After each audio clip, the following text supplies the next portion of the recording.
First of all, thank you very much for coming to the ERF. This is day 2 in the Economic Research Forum annual conference, and it's related to youth and demographics. And our session is on political economy. So we'll have three papers that we'll be presenting. If possible, if each one just says the presenting faculty or presenting presentation. Social contract and collective action. Who's presenting? Yes. We've changed the order of the first 2 papers. Okay. So, thank you very much. Thank you very much for being here. So let's just introduce the second one. So that's operationalizing social contracts. That's the first one. Social contract and collective action. Who's going to present? Also you? Okay. Effect of the women life freedom protests. Okay. Thank you very much. So you're already there. All right. Each presentation is 15 minutes, followed by 10-15 minutes of discussion. Please go ahead. Thank you very much. Sorry for my apologies. Too hasty. Thank you very much for being here. So I'm going to present 2 papers, both with co-authors. I've changed the order because it's easier to follow if I start with this paper. So this paper is together with Amirah El-Haddad and Tina Zintl, who's probably coming at once, all from IDOS in Bonn. So we deal a lot in our research with the notion of the social contract. The social contract may be known by all of you from the liberal state philosophers, Hobbes, Locke, Rousseau, etc., who argued that the social contract is a way to come over the natural state of anarchy, an agreement between people to establish a state that would provide for protection, provision, and possibly participation. We argue that nowadays, in almost all countries, there is some kind of a social contract. Maybe there is a few exemptions, but most countries have something like a social contract, which we define as a set of explicit and implicit agreements of the various groups of society with each other and with the government defining rights and obligations towards each other. A social contract, as I said, exists in almost every country. Social contracts, however, can be very diverse. They have a vertical and a horizontal dimension, so with the state and between societal groups. They can treat different groups differently, and they prevail as long as the contracting parties adhere to them. So it takes some action to end the contract or transform it into a new one. What are the deliverables in the vertical dimension?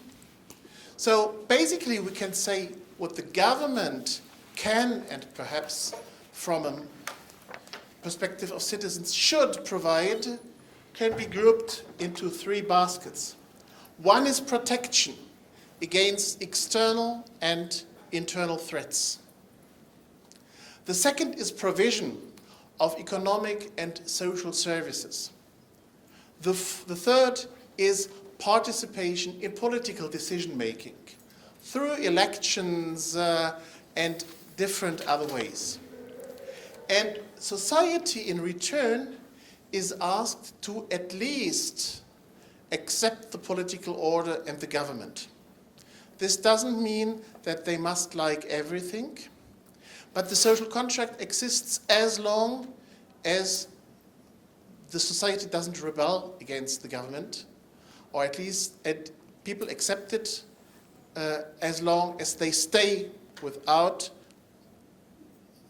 revolution or leaving the country. And in addition, society can be asked to pay taxes and give other deliverables to the government. Now, we have asked ourselves, can we say something on how much governments and society give? And we have made a first step in terms of measuring the 3 Ps, to see is there countries that provide, where the government provides mainly protection? others where they provide mainly provision, and others where they mainly provide participation. So we wanted to build indices for each of these deliverables. And we are mainly interested in what the government gives and not yet want to measure the effects of it. Because for the government, it doesn't matter if 1 million spending is effective or not and who benefits. First, it's a cost for the government that can be not used for anything else. So we are interested in outputs rather than impacts. The indices are meant to be as comprehensive as possible and include all the different aspects of the 3 Ps, universally applicable, and reliable and accessible data should be used. So we have decided to use the following sub-baskets, if you want so, and use different indicators for it. So we broke protection down into external threats, civil wars, criminal acts, state terror, rule of law. We would also have liked to include environmental threats, but we found no adequate indicator for it yet. Provision is, of course, even more diverse. Ideally, it would also include water and land, but so far we have not found an adequate indicator to measure really what the government gives to society in terms of water and land. But we include infrastructure, education, health, social protection, poverty reduction, employment, rule of law, markets, and for participation we use just 2 indicators. Before the question comes, social protection, poverty reduction, we differentiate because we look at social protection from the risk management perspective and at poverty reduction from the reduction of absolute poverty. Yeah, so more the social transfer schemes. Now, this is to show you that the provision index that results for 143 countries all over the world is somehow in line with the HDI, which is not astonishing. But you see, it's not a very narrow correlation. Yeah? So it confirms that it's not nonsense what we are producing, but it's also not meaningless, so not redundant to existing parameters. The same, we checked for different other indicators. For example, this chart shows you the protection index compared to the global peace index. So again, the results are make somehow sense, but they add additional information.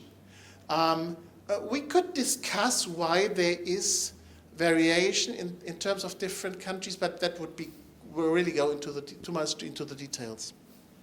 Now this is the result for all 3 Ps. In the 3D, I'm always tempted to say in the 3P room. Yeah? So where you have here a situation where the government gives nothing at all in terms of protection, provision, or participation, and here where this government gives all it can. The 1. And it's perhaps a bit difficult to see, but more or less you see countries stretch from the 0, 0, 0 to the 1, 1, 1. At the bottom, at the top you see all 3 Ps are highly reached, and at the bottom very little. So there's countries that are very good, where the governments are very good in providing all 3 Ps, and countries where they are very bad at all 3 Ps. But in the middle, as you can see, there is differences. So middle-income countries seem to have a choice in prioritizing protection or provision or participation. And the colors that we use tell you already a bit of a picture where countries are concentrated that are particularly good or bad in any of the 3 Ps. I zoom in and look at now always comparing just 2 dimensions from the index. So here you see the results comparing provision and participation. And what comes clear is something that we all know. Yeah? The countries that are not too bad in terms of provision, but very bad in terms of participation are the ones in the Middle East and North Africa and in Central Asia. While countries in Latin America are quite good in participation, but not as good in provision. The next picture shows you protection compared to participation, very much a similar picture. Again, already we see regional concentrations. Protection compared to provision, also again, there is a story behind. So you see here at the bottom, sub-Saharan African countries, for example, which are apparently better at protection than at provision. So this is the same story in block charts. So you see here again, there's huge differences across regions in terms of the protection index, in terms of the provision index, and in terms of the participation index. We have made just the first next step and tried to regress a little bit the three indicators to really show if these results that we have seen on the charts are significant. Yeah? And we find mainly, yes, for the regions we find a lot of significance. Also we find, and that's the strongest influence, the strongest correlation, of course, per capita income. Yeah? Per capita income, of course, does correlate strongly with protection and provision, astonishingly also to some degree with participation, though not as strong. For many other indicators that we have just checked for this first attempt, yeah, we didn't find much results. Yeah. There is a bit of results for age dependency rate, but there is multicollinearity with both per capita income and duration of independence. So I would treat this with a bit of caution. Well, that's the details of the regressions, but they just show the same picture that the first chart has shown already.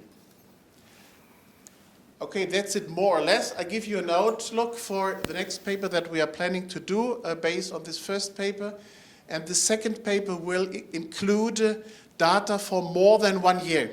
Yeah, so I've forgotten to tell you, we have used the data for just 2019 in the first paper. Yeah?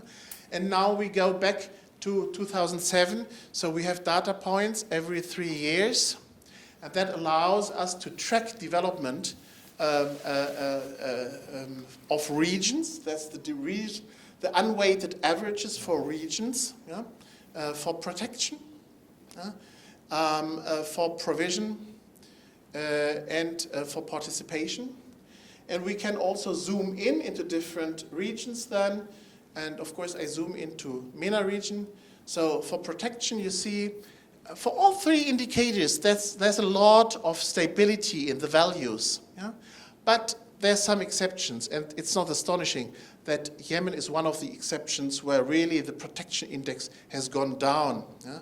And also for Egypt, it has gone up to some point, 2010, and then gone down again a little bit, while some other countries have rather improved. Yeah? For provision, here we also see a bit of changes across the MENA region. Yeah? So for example, what is this here below? That should be to this one. That is Lebanon, yeah? Lebanon, yeah? So a bit of an improvement, but on a quite low level. At the same time, we have here, for example, Bahrain, an improvement, yeah? So, and participation, again, a lot of stability for some countries at a quite low level. Now, for Tunisia, quite an increase, yeah? We all know what happened at that time. But the last year is 2019, we have to keep that in mind. So we have not yet got the data for 2022 to follow up. Okay. Thank you. So I would switch to the second paper? Or do you want to discuss I would recommend to pause and to discuss the first one. Excellent. Yeah. Actually, I was first of all, thank you very much for the interesting summary.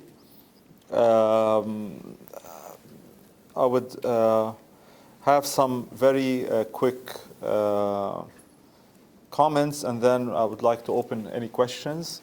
I was given this role yesterday, so I didn't prepare a presentation, but I will be giving more solid written feedback in the next couple of days. But several ideas, let me share with you some of the ideas that I wrote down. For when talking about operationalizing social contracts index of government deliverables versus supply side rather than the demand side. So we're talking about the supply side of government rather than demand side. So maybe a hint about how this has been, how demand is affected, has affected the supply side, and citizen demand for necessary goods, for example, subsidies, any demand for minimum wage. All of these, mapping of the demand side to the supply side would be interesting. Also, a social contract, as you rightly mentioned, is agreement between the parties and agreement between the parties and the government. So there is a legal code and there is a social code. And it will be interesting to see which of the three Ps would be more or can be recommended on the legal code, and what would be more recommended on the social or economic code. You mentioned also in the variables several things like environmental threats that you would not you are not really having a solid index of environmental threats, and as I believe also water. You mentioned water.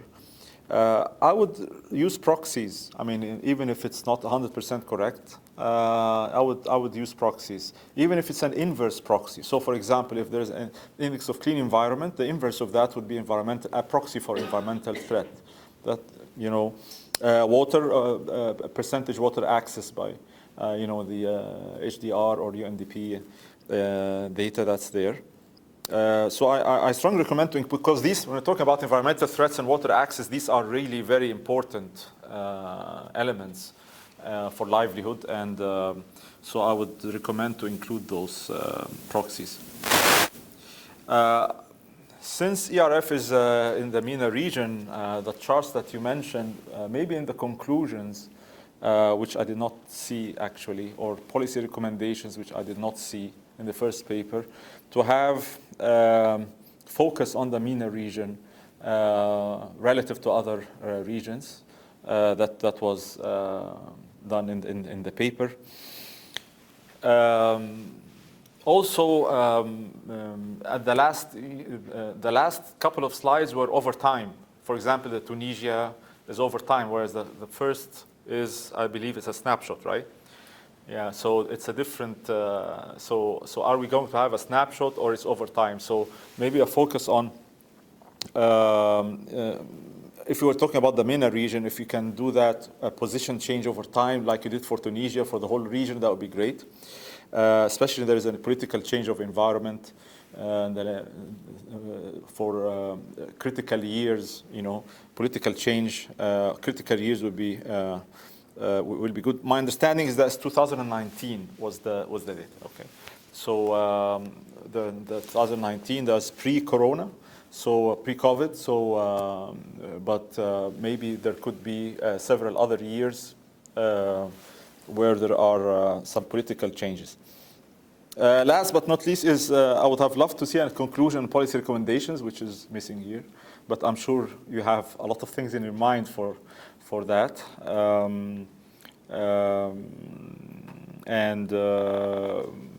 Policy recommendations will be very important for government policy, of course, in terms of what things. Actually, in addition to recommendations, it could be you can have a policy matrix where you can see what are the existing government deliverables and what's your recommended government deliverables and what's the gap increase, decrease, eliminate, add, for policy for the different countries. So these are my general thoughts. I apologize if this, is too generic, but I'll be giving more specific ideas written with you, inshallah. So let's open questions, please. Yes, ladies first, if you don't mind. Okay. Thank you. Very quickly, I'm thinking about the relationship, the association between the three index. As a citizen, I think that if I am satisfied by the two first dimensions, that is provision and protection, I will participate more to the public life, and I will participate to the election. So that means that in your model explaining the participation index, the index of provision and the index of protection could be considered as explanatory variables. Thank you. Let's have a second question, and then you can answer, if that's okay? Okay. Okay. Thank you very much for this really amazing presentation. I will not comment, but give my point of view about social contract, because we talked about it a lot in Tunisian media, especially during the Arabic Spring when it sparked the revolution. By the way, we, for example, for Tunisia, we switched from super horizontal relationships, and people, they felt that the social contract is proposed, not imposed. And after we switched to super vertical relationships. So what is the problem, how to implement the social contract? It's connected to the regime. We need a backlash state or authoritarian or democracy or something like that. I think it's very interesting to make the comparison between Syria and Tunisia, because it's the opposite. They switch from vertical, super vertical, extra vertical, verticalization of the social contract to now in the transition after the civil war. And this is, and I saw in your scatter plot, the first one, many countries are clustering. There is a kind of clusters. That means that generally they share the same structure, the same perception, I think, of what we call a social contract, which is very important for our future, for our well-being, even if it's considered like an elite subject. So it's not really mediatically not as it's worth to be more explained and more how I can say that, to outreach people about the challenge of what we call social contract. So what kind of regime that, at least in short term and long term, to allow a society to adhere to a project, and the state will be able, or the social contract, to resolve conflicts and provide services. So thank you very much.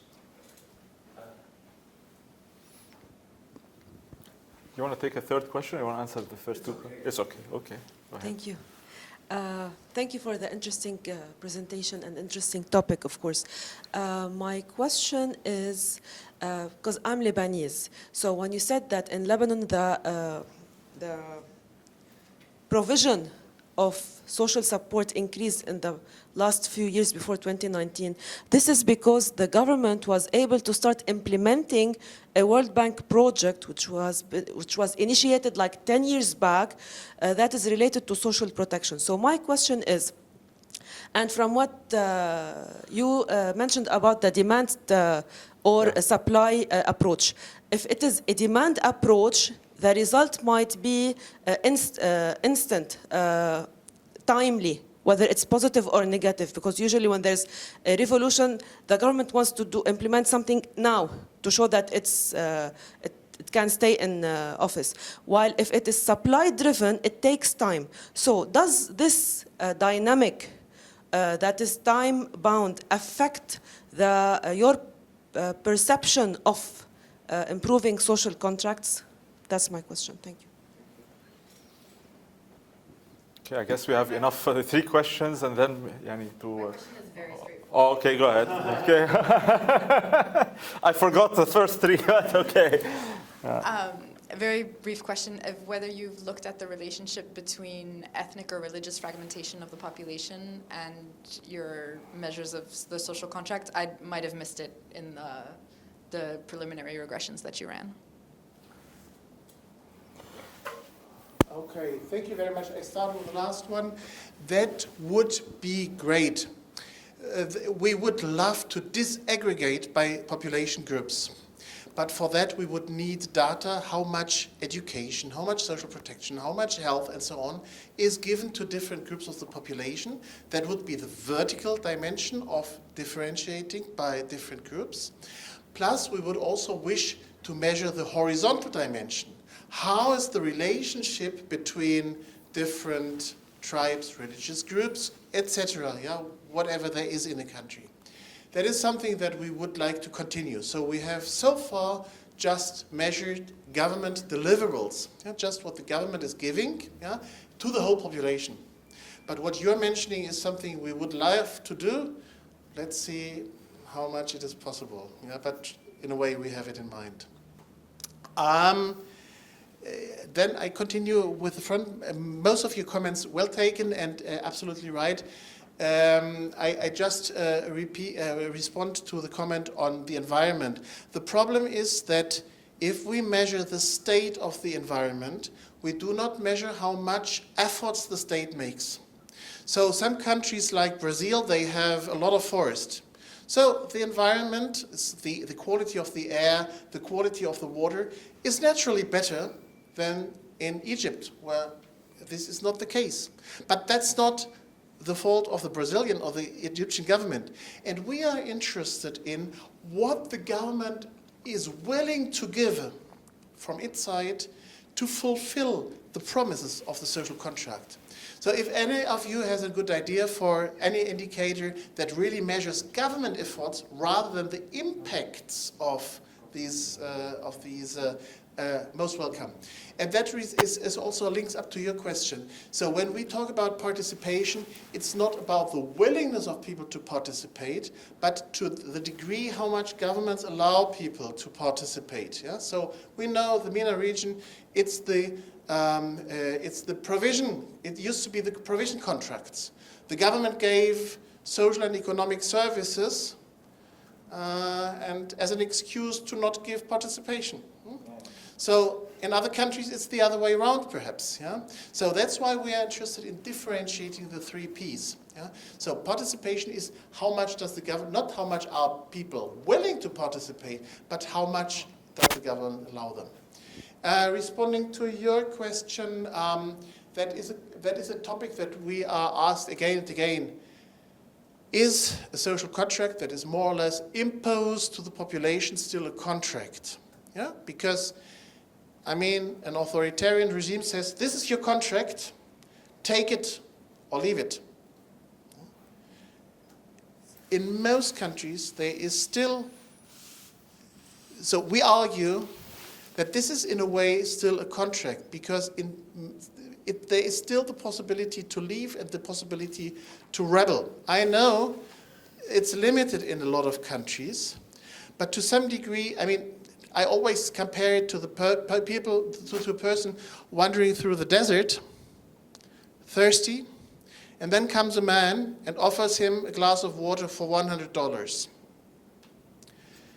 Of course, the person would take it, to not die.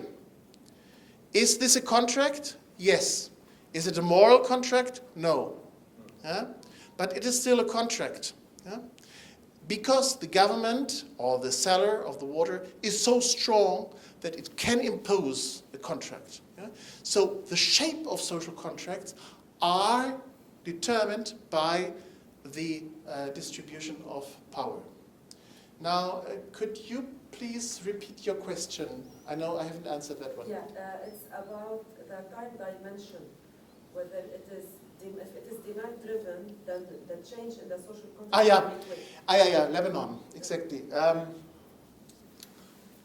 Well, if the government is able to offer more, and this is sustainable, this will mirror in the data. Yeah, so if the government offers just a little bit, thanks to a World Bank loan, it's just temporary. So we will see a decrease again after some while, in these data.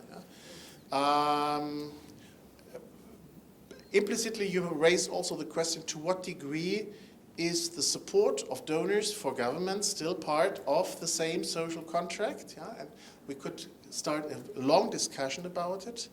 In any case, one reason why we do all this research on the social contract is that we want to show to donors that if they engage with partner countries, they touch the social contract. So if they give money to the government, they strengthen the government again. Yeah? And the government can use this strength for its purposes or for the interests of the people. Yeah? We argue that ideally this support would be such that the government uses it for the interests of all contracting parties in a country, which is, of course, for donors sometimes a bit difficult to organize. So I hope I have answered more or less the questions so far. I guess so, unless someone wants to... Just one quick question. For learning purpose, how did you allocate It's okay. weighting for each variable? The voice is louder. My voice is so loud. My student don't. It's okay. Thank you for that question. I think there's good arguments for different weights. So we decided for the beginning for equal weights for each sub-segment. Yeah? Just not to start a discussion about the weighting, because we could give a bit more weight to education on the basis of theoretical literature, but then somebody else would come and say, but health is much more important. Yeah? So this is really a question where I think it's a never-ending story. You will not find a perfect solution. So we gave equal weights to health, education, and so on, infrastructure, and so on. But this is a sensitive thing. They will ask you probably in the refereeing process. They will ask. So far, not. The advantage is we can show that the sub-baskets, they are very much correlated. Yeah? So we don't see much contradiction between the sub-baskets, which is a good argument for saying, okay, this is not a very critical point. Yeah? Okay. So, so now second paper, social contract and collective action, Tunisia and Lebanon, right? I think yes. Yeah. Okay. Great. And Great. I take care to leave it. Thank you.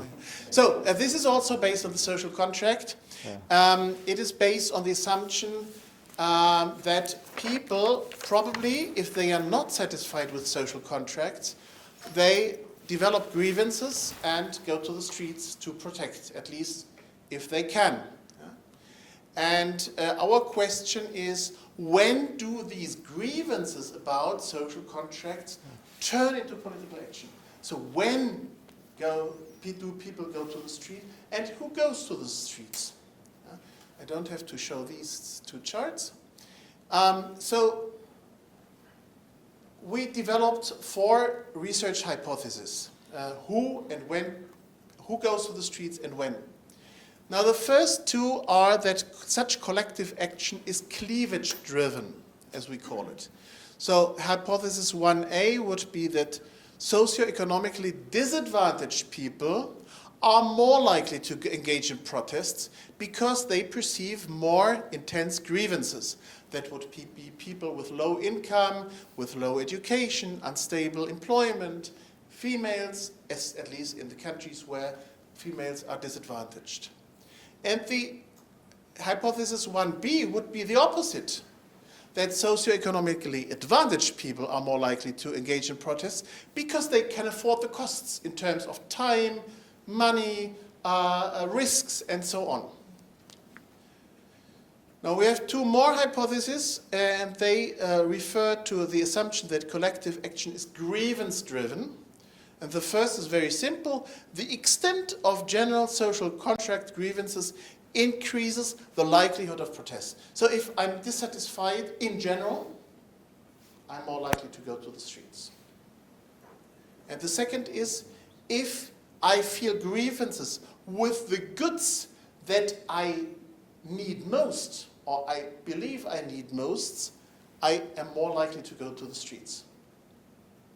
So these four hypotheses, and we tried to find a bit of evidence based on national representative telephone surveys that we commissioned in autumn 2020 in Tunisia and Lebanon. So that was still prior to the changes in the political system in Tunisia. So we interviewed 1,000 in Tunisia, 1,500 in Lebanon. Why more in Lebanon? Because we wanted to include also Palestinian and Syrian refugees in that number. We differentiated later by these characteristics. And we had one question in the interviews, which was, have you ever participated in street rallies or campaigns? So that's a binary variable, and we ran probit regressions with numerous independent variables, testing these four hypotheses. So this is descriptive statistics, which show you already a bit of a hint in terms of the first two hypotheses. So it's the ones who participated, who said that they participated, on average in, let's focus on Tunisia, was 21.6%, and the percentage was higher for males, for people from the top and second income quartile, for people with tertiary education, or for people with working contract, and lower for the rest. And Lebanon very much the same. So this finding is confirmed by the regression that we ran.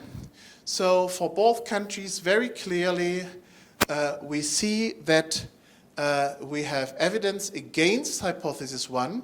So underprivileged people are underrepresented.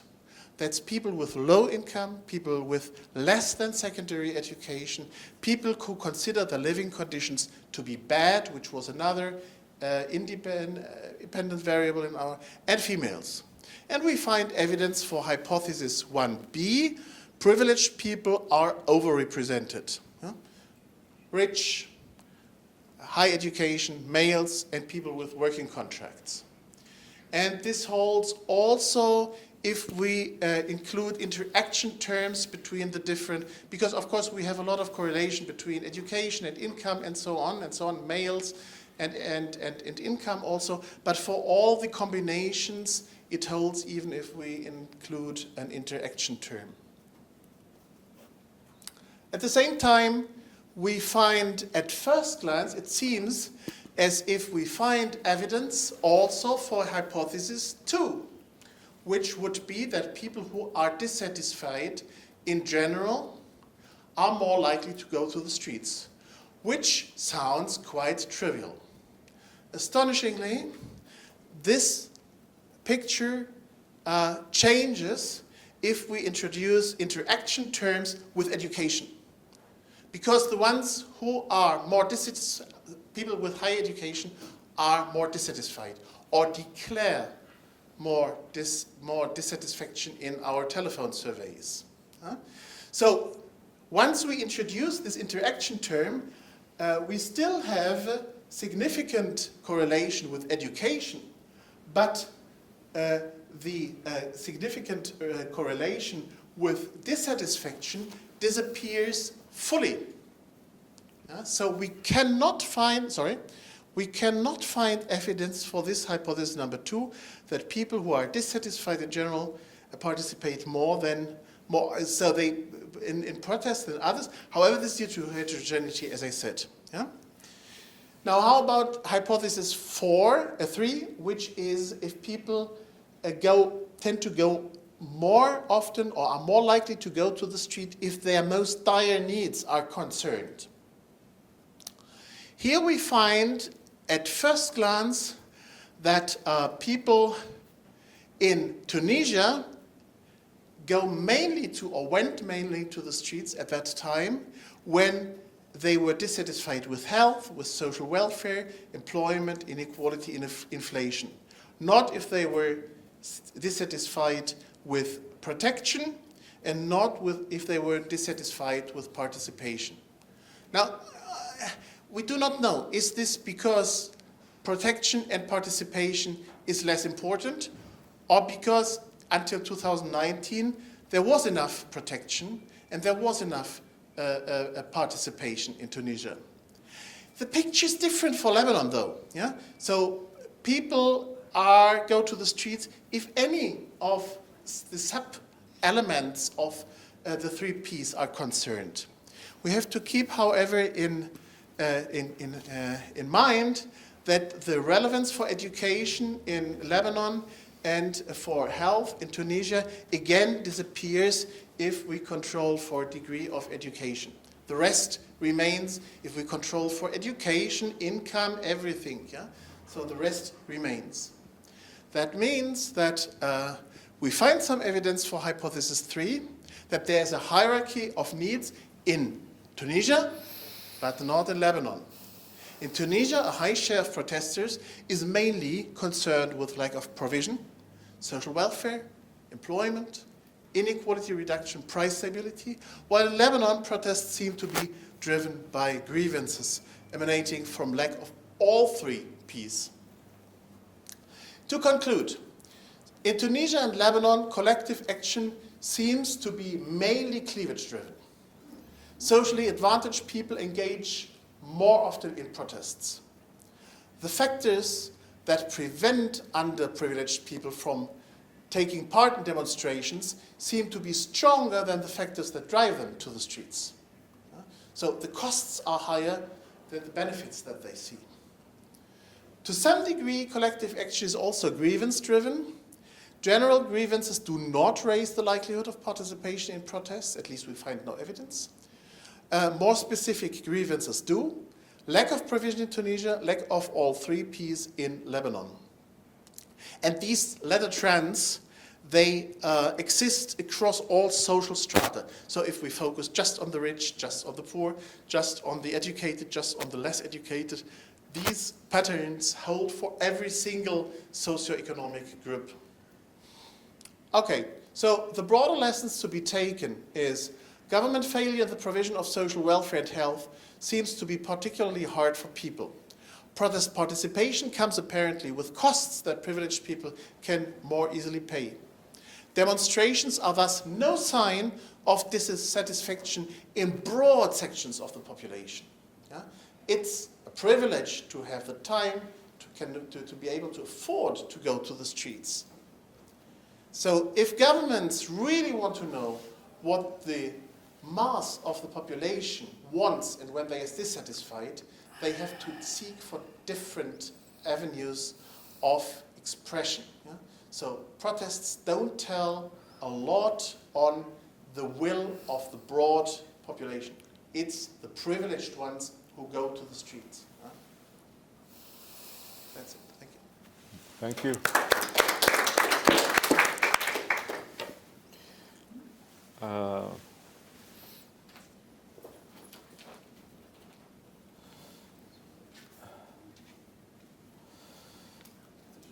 Thank you very much. I have several comments, if I may, and we'll open for discussion. First of all, the objective of the paper is about social contract and collective action with a focus on Tunisia and Lebanon, and this is very, very focused and highly relevant piece of research, so thank you very much.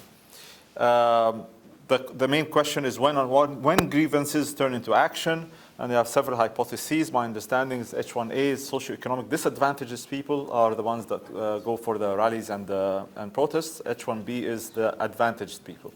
And you have H2 and H3 for the general grievance and the main question was yes, no. Did you participate in street rallies or protests? Of course, you have a lot of data: 1,503 for Lebanon, 1,003 Tunisia. So this is the number of data. I was not surprised when you mentioned that H1A was rejected and H1B was accepted for where you have H1B is the ones that have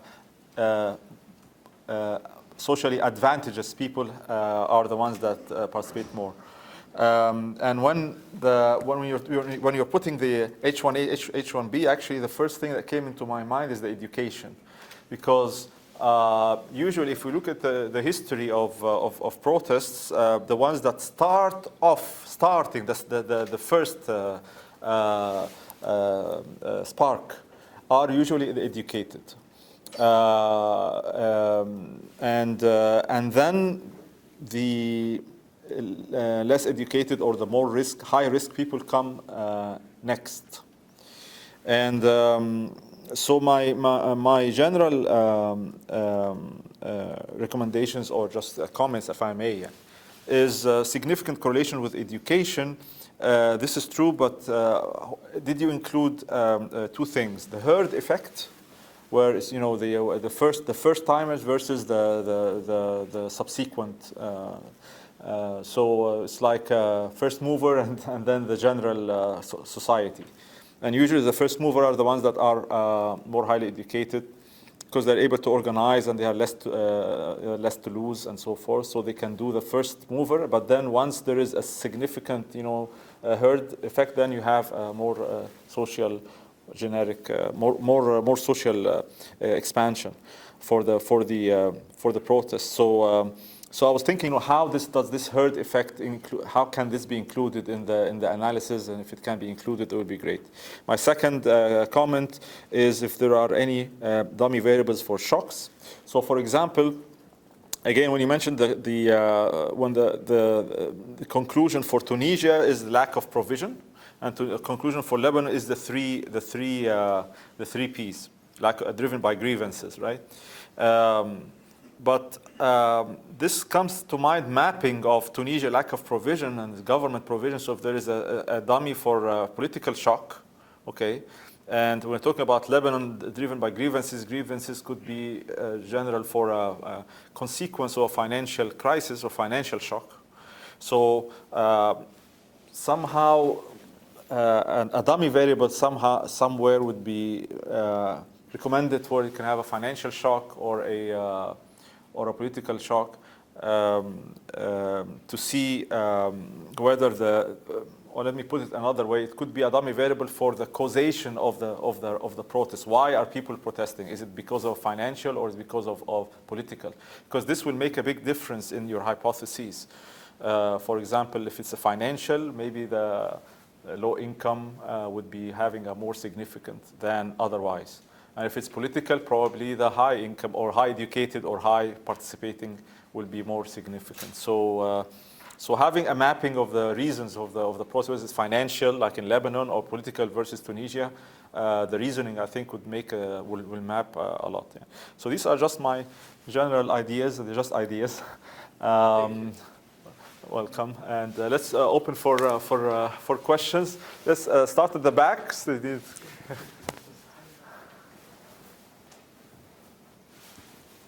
Yeah, thank you, Markus, for your presentation. I have a question regarding Lebanon. I missed this part. How data collected, how the process went? Because in Lebanon, we don't have sampling frame. And as a result, we have an issue of random sampling and if it's really representative to the population. So I missed this part, if you can elaborate. Contrary to Tunisia, where they have sampling frame, and usually, and we face this problem in a number of papers when we compare across Arab countries. And second, we did the number of papers on what determined demonstration and grievance and related to Arab Spring. So what we noticed that value-based perception and characteristics are more significant than socioeconomic drivers. So across 5 Arab countries, including Lebanon and Tunisia. So at certain level, what push individuals, particularly young people, to participate in demonstration is that lack of freedom, rule of law, some related concepts or value-related concepts. So how your papers complete this body of literature? Thank you. Thank you.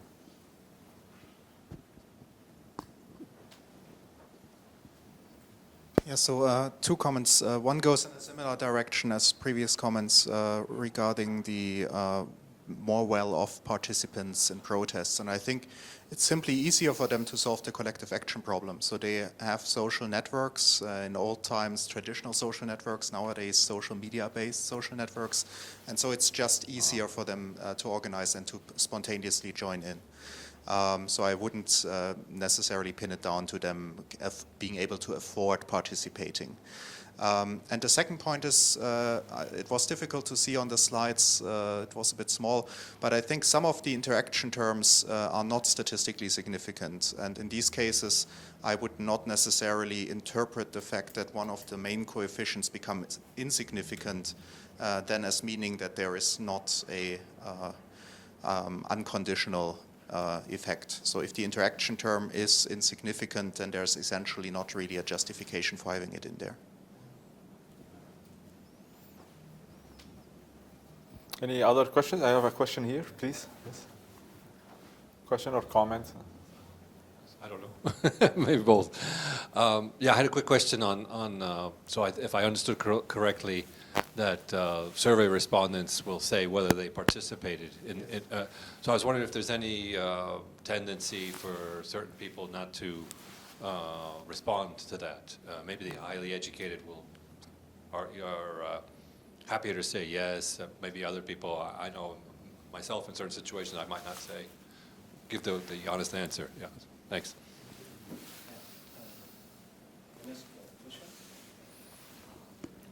You want a fourth question? Okay. Yeah, just a comment. For the positives, I think it's better to talk about complementarity between highly educated and poor people.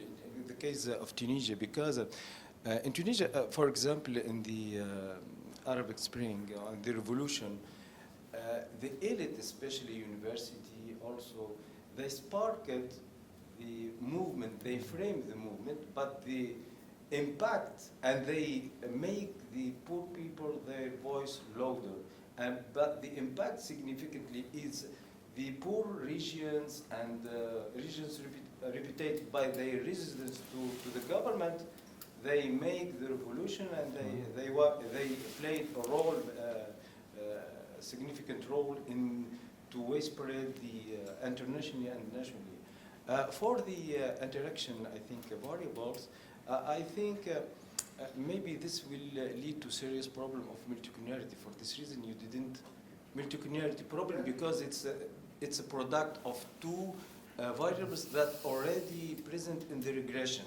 So this maybe will impact the significance of other variables, the t-student, and even the coefficient also. I don't know if you have done tests about multicollinearity problems and the rank of the matrix or something like that, technically speaking.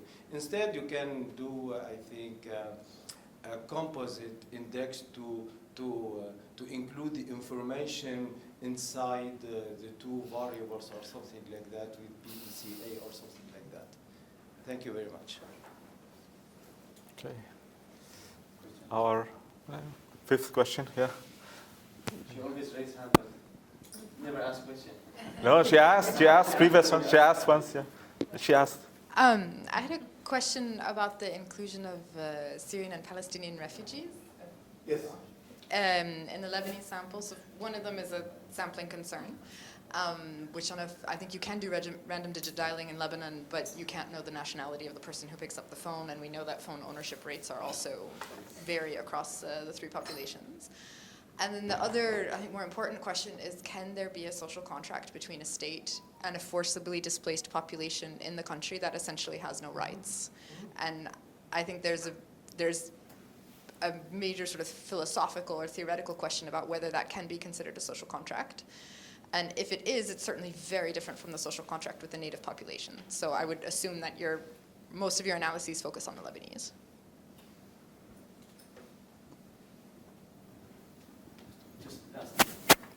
Okay. Because I did almost a similar paper last year with Mohammad Farzanegan using the world value survey data. There is a question in world value survey specific for Middle Eastern countries, for Middle East, Lebanon, Jordan, Egypt, and Iraq. So there are some questions how citizens are satisfied with the infrastructure, housing, air pollution. And there is a question they ask them, the revolution preference. If there is whether the respondents want the revolution happen again in the society to change everything or not. So maybe you can do one robustness check with that data. Data set is ready, you know, the world value survey. You can run the model and compare your result with world value survey data. Is this in the ERF, the paper you're talking about? Yes, last year's ERF? Yeah. I presented and I published it and get $500. Okay, so next year you'll be the same. Okay. All of you are invited today. 5-6 minutes. I mean, we're already 5-6 minutes. Yeah. The problem is about the problem about comparing is, of course, these different households. Yeah, I will have a look at the paper, but I think it will be not easy. I have already cleaned the data. If you want, I can give Okay, thank you. Okay. Yeah. Herd effect, I fully agree. We can't solve it because we have had just that one. Just question. one question. Have you participated? So, but I agree. I have the same guess. Sampling. The sampling was done on the basis of the Arab barometer. Yeah. So. We cooperated with the very same companies that do the Arab barometer and how they sampled. Yeah? The interaction term, I will have a look again at our many regressions and check it. For your information, we have, as a second way to check, we have run the regressions also for each different social group. And then the significance for the same parameters disappeared. Yeah? When we regressed by the dissatisfaction for just the educated or just the uneducated, and then again also so I think, but I will double check. Thank you for the hint, very helpful.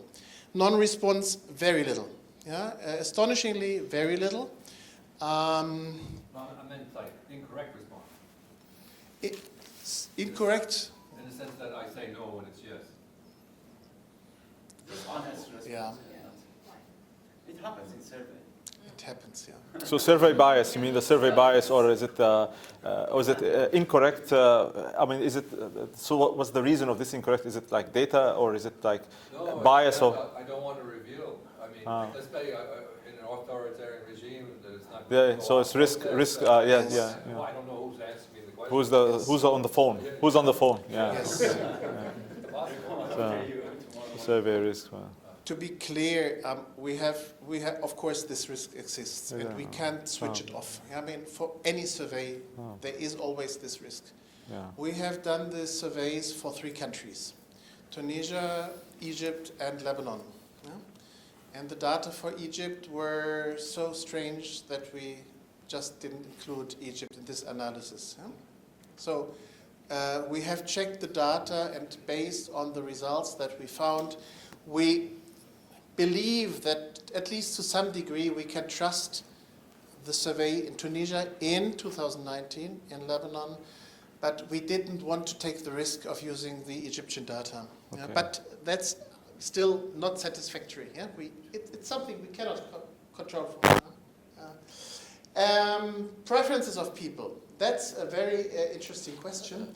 And we have published also another paper where people were asked, if you have to choose out of 6 elements of the government deliverables, yeah, 2 for, we used employment and social and health and education for provision, external security and internal security, we made it more concrete, of course, and two choices for participation. If you have to choose 2 out of these 6 in all 3 countries, which one would you choose? And in all 3 countries, they selected the provision, social and economic services, very clearly. Then came protection, and last came participation. So we have an idea about people's preferences, yeah, when it comes to the 3 Ps. Yeah. The fact that protection came after provision should not be overinterpreted, I think, because all 3 countries have some decent level of protection. Yeah. I mean, we are not talking about Somalia or Yemen. Yeah. We're talking about Egypt, Jordan, and not Jordan, Egypt, Lebanon, and Tunisia, where probably provision has been more a dire need for people.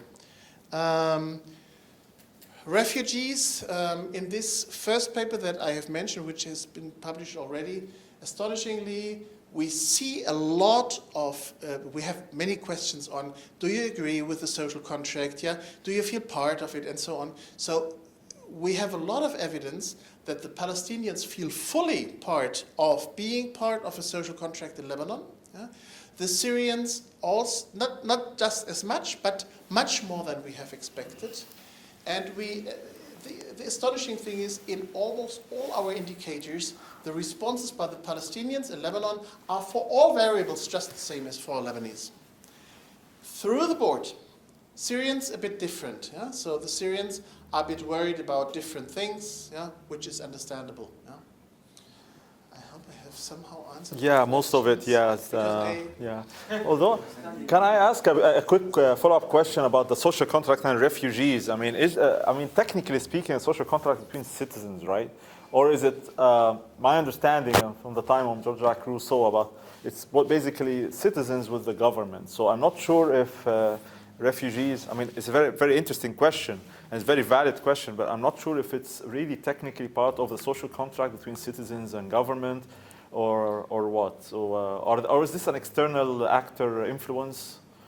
In your visual, you had external actors, maybe that could be... I mean, we have to be very clear, there is in some countries not one social contract, especially if we look at Lebanon. We definitely have the national social contract, but we also have the social contracts of the Tawaif. Yeah? In the European Union, we have the social contract with national governments and with the European Union. So there is more than one social contract. There can be more than one. And in this way, I would argue there is a bit of weakened social contract with refugees. At the same time, of course, Syrian refugees in Lebanon would fall somehow into the Lebanese social, but also, of course, into the Syrian one. Yeah. So it's a question of definition and perception. I think technically we can't resolve the problem. We have to make a decision at some point. Yeah. Do we include them or do we not include them? Yeah. It's a definition question. Yeah. So, thank you very much.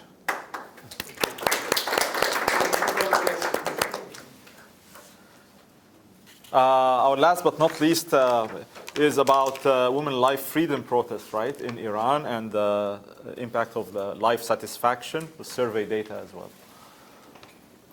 Yeah, hello everyone. Also from my side, my name is Sven Fischer from Philipps Universität Marburg, and I'm very happy that I can present here our co-authored paper on the women life freedom protest and the effect on the life satisfaction.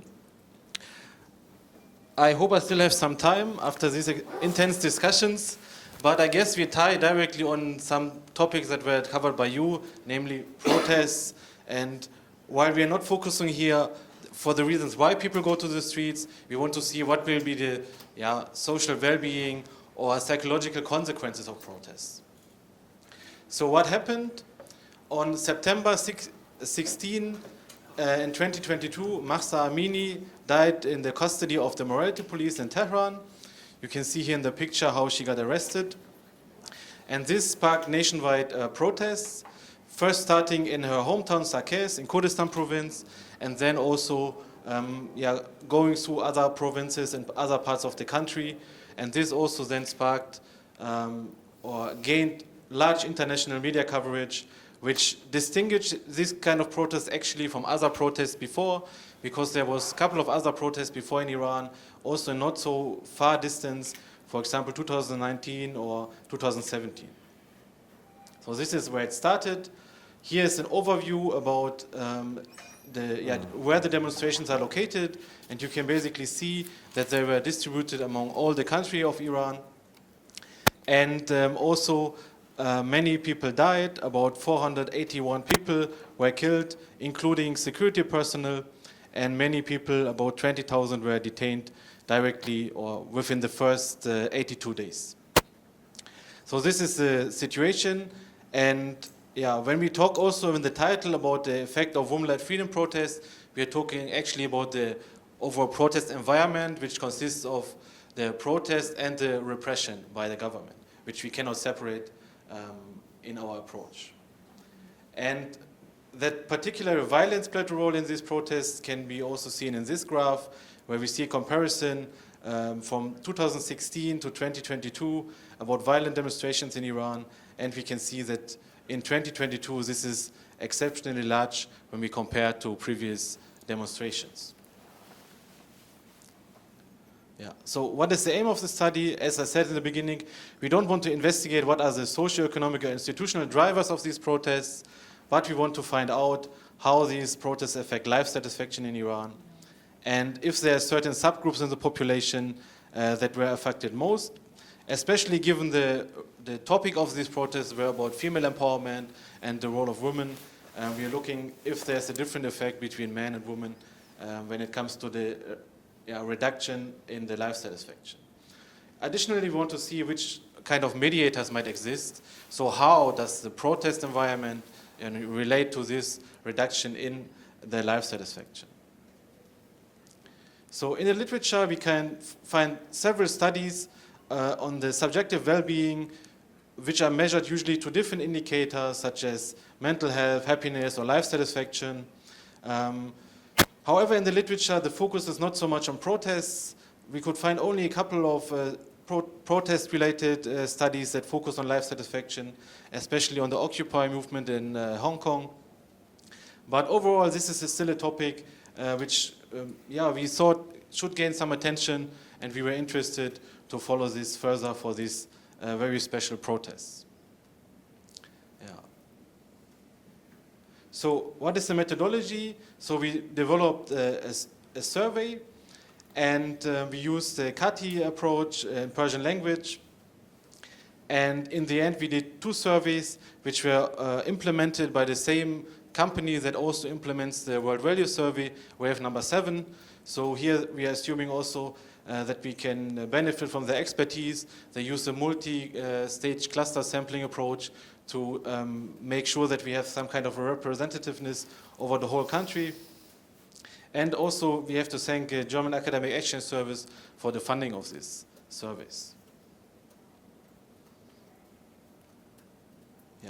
So the first survey that was conducted was in the early 2022, and the second survey was during the basically peak of the protests.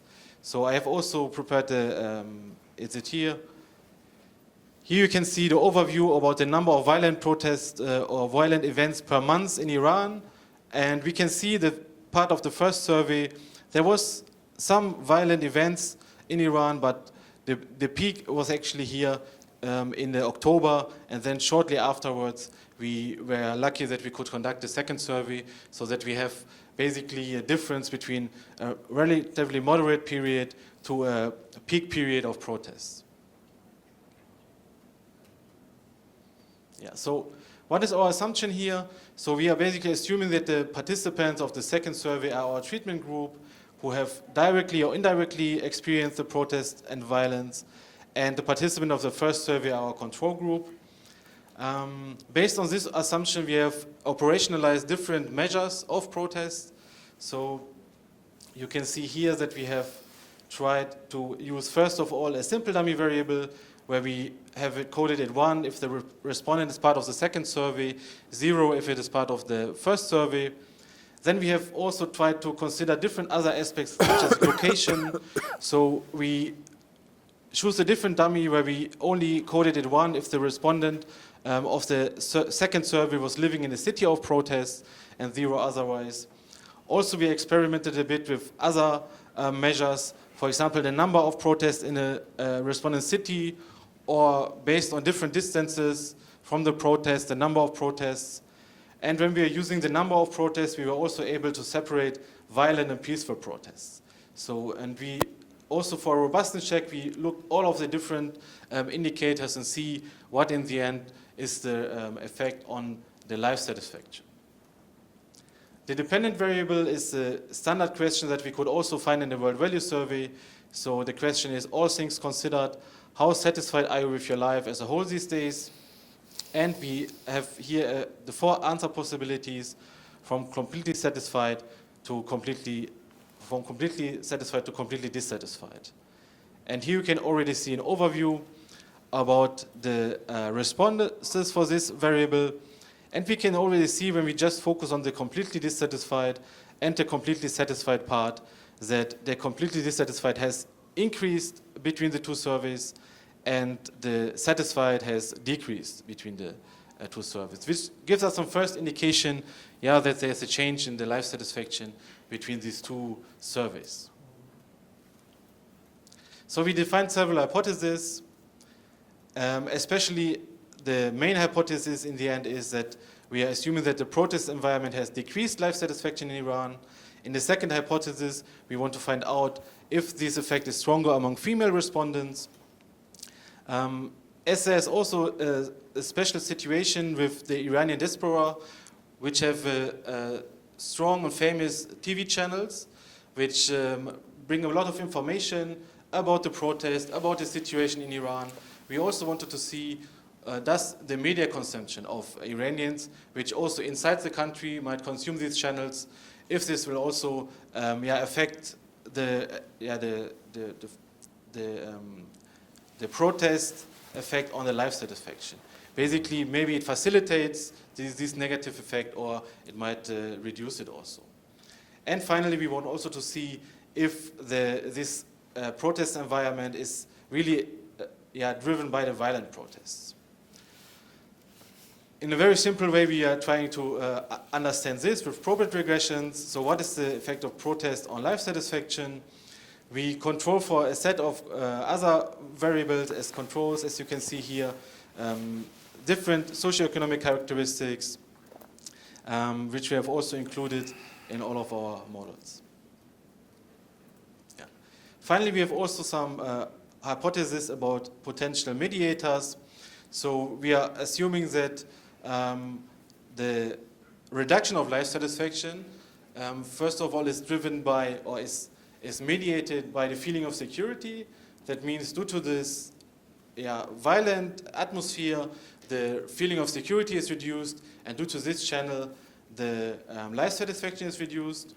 Another channel we were thinking of is about this, the feeling of the individual freedoms, or which we try to capture by this variable support of surveillance. For this also, we would assume that this could be a potential moderator of how the protest environment affect the life satisfaction.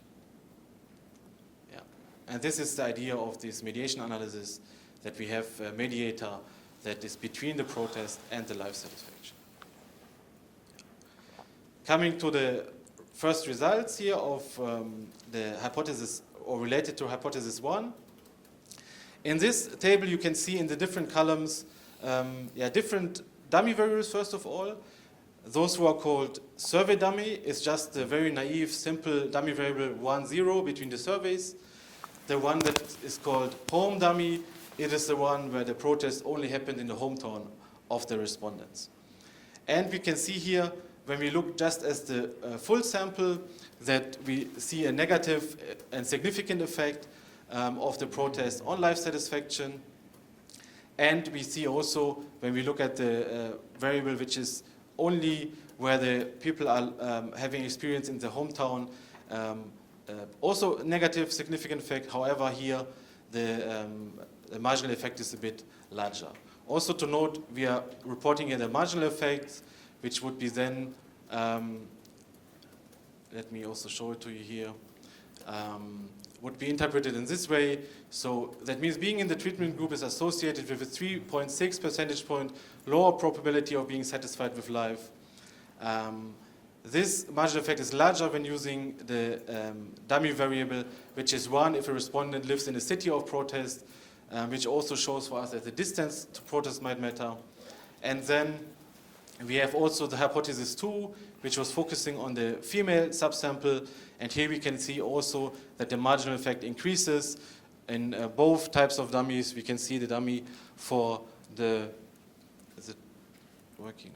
For the general dummy variable 0.1 for the survey, and also for those who had the protest in the hometown. And we can see that this marginal effect is larger when we only consider the female subsample, which will also support our hypothesis. Then we looked at different media samples, and here we could see that especially national TV and international TV consumers show a larger effect or reduction here of the life satisfaction, and the other types of media did not show any significant effect here, as you can see. This would consider hypothesis 3. And then we separated also the protest based on number of violent protests and number of peaceful protests, and we just looked at the number of protests. So here's an interesting finding that the violent protests will reduce the life satisfaction, but we find a positive effect here for number of peaceful protests. Due to the concern of reverse feedback, we also did a probit estimation with instrumental variable, which is reported here in the third column, where we using 2 instruments, the precipitation data and also the distance to Sarkes, to care a bit about this reverse feedback issue that we might have in our approach. What's the corruption variable? Here we have a question: how much the people perceive the corruption in the country. This is also that's also a perception variable. Yes, it's also a perception variable. Yeah. So these are our control variables, and we asked also about corruption, religiosity, and other variables. Yeah.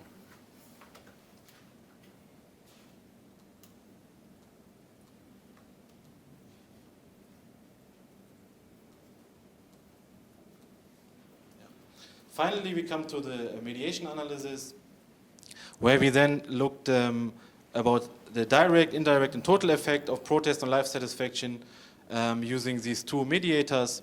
And overall, we could find a significant effect, at least for the female subsample, for feeling of security and support of surveillance.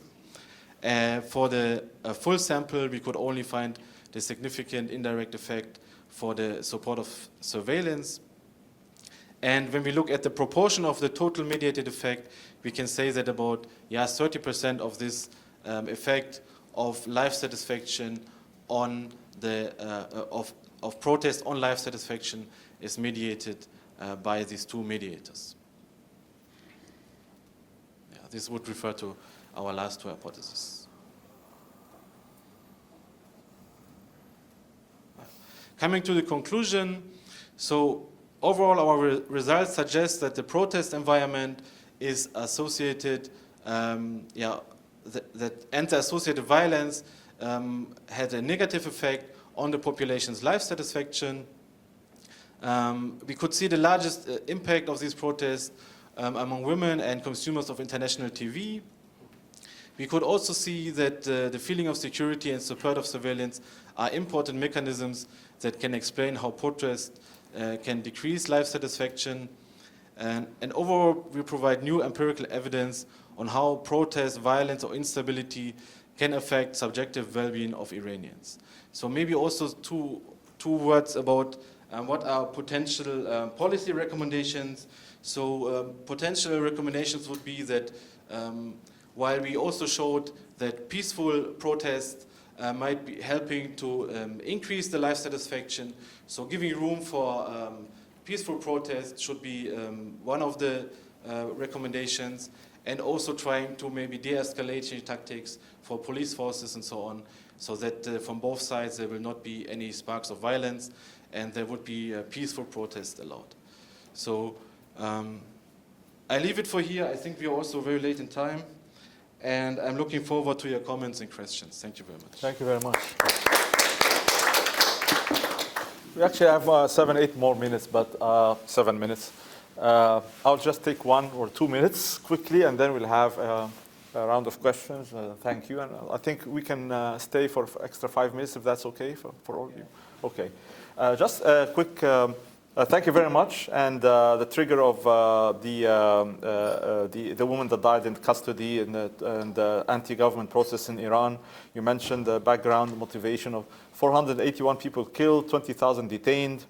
And you had two surveys, one before and one right after or during the peak of October 2022. That was the peak. So one was in February and one was in November. And the question is, how are you satisfied in your life these days? These days is very smart because it's not today, it's not in the future, it's these days, which is more holistic about the current situation. I was surprised a lot when we saw together the percentages. I mean, if possible, can you just go back quickly to the first table we had before the survey 1, survey 2, the difference, I think, plus 3 points. Around 4%, the difference between them was 4%. Yeah, that one. Completely dissatisfied during the survey 2, that's during the peak. So it's 18% only of the population, right? Completely dissatisfied, yeah. Dissatisfied is 18%. So I was thinking, this is very low. I mean, 18% dissatisfied, even if it's rather dissatisfied, is less than half. I mean, the satisfied are more than the unsatisfied, even during the riots. That's unexpected, really. The total satisfied are more than the unsatisfied, even during the peak of the riots. That's I don't know. There has to be some explanation somehow. I don't know what it is, but this could be something you can research a little bit. This is my first comment. My second comment is the difference also between them is very small. I mean, it's like 3. It was mentioned later in the conclusions, 3.6, I believe, right? The delta is 3.6, right? And I mean, the difference between survey 1 and survey 2 is around 3.6, right? Which is very low. It's around 4%. So if there's a riot or if there is no riot, the difference is only minor, which is 4%. That's very, very, very small. I would say I would have assumed a difference of 20%, minimum of 15%, maybe 20, 25. But 4% or less than 4%, like 3.6%, is really very, very small. Not even. I'm not saying insignificant. It's still significant, but it's the magnitude, the impact, the magnitude is not a large magnitude. So this also is a surprise statistic that maybe there could be an explanation. You can research on it. I have a question. These are comments. A quick question. In the marginal. It was mentioned 3.8% when you had the distance between the ones that surveyed, the distance between the protests and the ones that you surveyed, right? The distance, how close they are to the protests. There was a marginal effect of 3.8 pp. It was mentioned. So this is marginal plus 3.8 pp, or is it versus the 3.6 difference here? Maybe can I directly answer? Yes. So in the end, it is a different dummy that we constructed that is a bit more conservative in who is coded 1. So in the normal dummy, it's just people of the second survey. In those, when we consider distance, only those are coded 1 who had protests in their hometown and they're in the second survey. So it is only a bit, I would say, conservatively coded, but it's not that it's an additional. So it's not a marginal same population. It's marginal different with the focus population on the with those that surveyed the second one. Okay, all right. Because then if we compare 3.8 with the delta, 3.6 is like plus 0.2%. I mean, it's not that much of a difference. Of Yes, course, yeah. It just should show that. I mean, Yeah. even if we recode it, it will not change our results. I mean. Okay. So that's also another. I mean, plus 0.2% is very, very, very small for having a distance to process as well. I mean, I find it.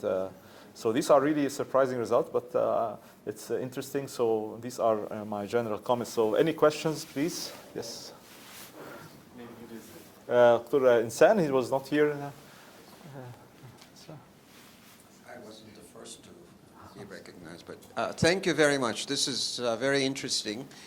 I'm wondering if the following scenario might provide a better explanation of the results. So there's a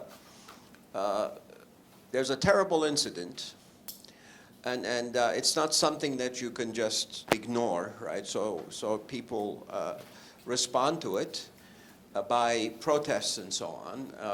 Some can become violent, some peaceful, but usually when they become violent, it is because of the reaction of the police and the security apparatus and so on, right?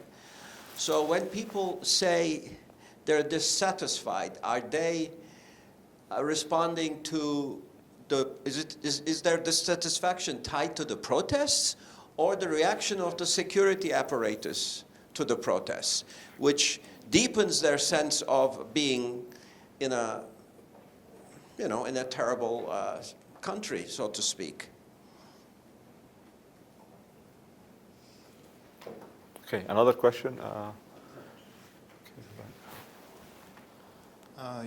Just a suggestion. Maybe you could tie this to the expressive voting theory, where people derive utility from voting. So here you derive utility from protesting. It's essentially the same act. My question is just general.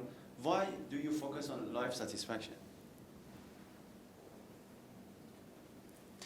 I can link it because I can give you suggestion. Maybe I want to ask first if there's more questions. Yes. Then you can answer, collectively. Microphone. Yeah. That's okay. So no, I was suggesting that because life satisfaction affects intention to migrate. A large number of Iranians now intend to migrate. Probably life satisfaction can affect intention to migrate. So my question, why you want to focus on life satisfaction and not other social factors? Should I reply for now and then we see? Thank you.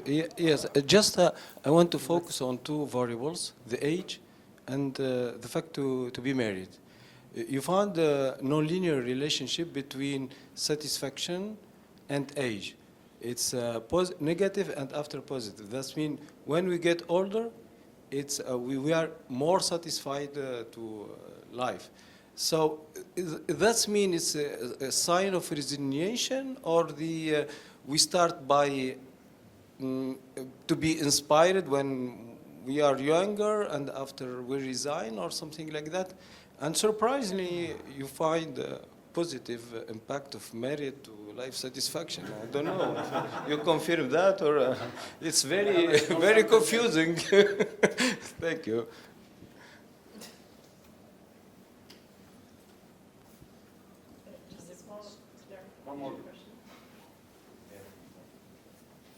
Just a small clarification to question. Is this panel data? It's not. It's cross-section. Okay, so I don't think you can compare that, and at least you need to do propensity score matching or something of the individuals, because I think it's very unbelievable that you can just compare two cross-sections across two such different times. But maybe with propensity score matching, you can at least make the groups a bit more similar. Yes. A related comment in that I actually think that the problem with the cross-section is more with the outcome variable, because life satisfaction is affected by so many other observable and unobservable factors, including things like mental health, which are not, and personality and lots of other things, as well as we just saw in the previous presentations, other kinds of socioeconomic changes. Maybe people recently got divorced, they lost a job. These things happen. Other life changes that may affect satisfaction more. So I think not having panel data is problematic because of the outcome.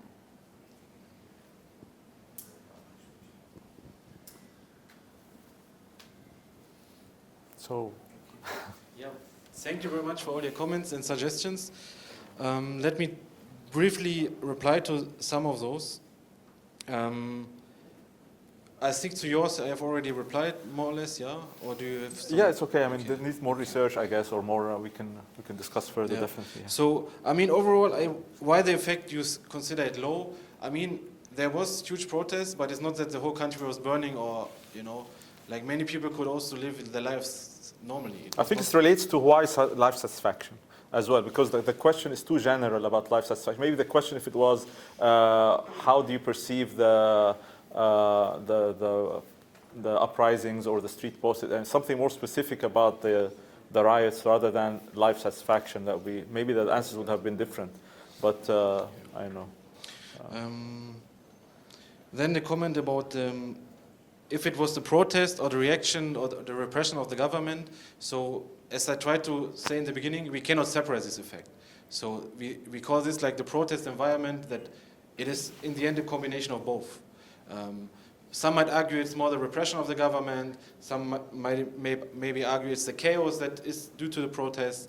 But we cannot really, with this approach, separate if it is one side or the other. It's the overall situation, I would say. Thank you for the comment about the expressive voting theory. We can consider this for our theoretical backgrounds also. Why life satisfaction? You said, yeah, impact on migration could be one reason. This is, of course, true. So this could then also cause a brain drain and also affect the country in some ways. Another thing is, if people become more or less satisfied with life, it could be also destabilize the system more, right? So, and this could also be a reason why this is interesting to study, that this could be the effect.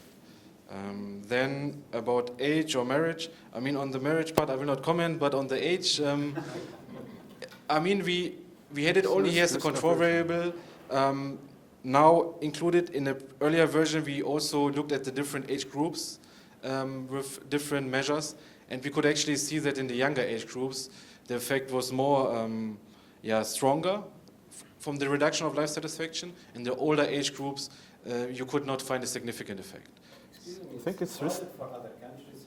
I think it's risk-taking versus risk aversion. And I mean, in the older age tend to be less risk-taking, so I think the impact would be. I would also say it's related to this. About the propensity score matching, yeah, we got this comment before. Thank you. We will also consider this. Yeah, and about the issue about the overall panel data. So we not really planned to having these two surveys. So we need in the end to work what we have, but we try to make the best out of it. And I think still we find something interesting, and hopefully we can also do more with this survey data in the future. Thank you very much. Thank you very much. Thank you all, and thank you very much for such a beautiful session. Thanks a lot.